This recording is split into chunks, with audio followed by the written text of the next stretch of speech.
Hi, I'm Ron Murray with Montana Murray Kennels, and this is how to get a 5-week-old puppy to eat.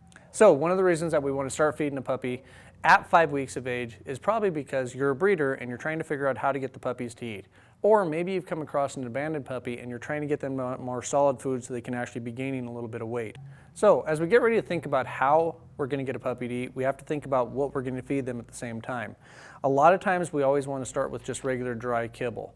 Well, for some puppies that works out just fine, but for a lot of puppies, they're transitioning from mama dog's milk into trying to go into a hard kibble, which can be kind of tough for them, especially if you're really having a difficult problem getting them to do it.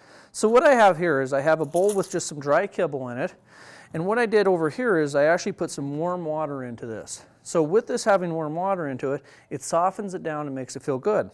It's not completely soft. There's still a little bit of hard center in there, and there's actually still some hard pieces in here that the puppy has to get used to crunching on.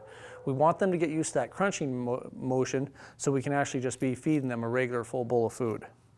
So when you add your water to it, you're going to really want to make sure that that's good and mixed up, where it's easy for the puppy just to pick it up with their mouth and just eat as they go. So when you start thinking about how much food you're going to actually give the puppy, one of the things is we don't want to underfeed and we don't want to overfeed either. Let's say you have a 5-week-old puppy that weighs only about 3-4 pounds. You're going to need just a very little bit amount of food, maybe about a quarter cup or so. Also, you have to take into account the breed, the size, and maybe how much weight we're really trying to put onto the puppies. If you're trying to put a lot of weight on the puppies, you're going to go with a high-fat, high-protein diet. And if we're really just looking at leaning the puppies up because they just need to be weaned off of mom, you're going to kind of cut back just a little bit on what you're doing for fat and protein content. So this is how you feed a 5-week-old puppy. Thank you very much.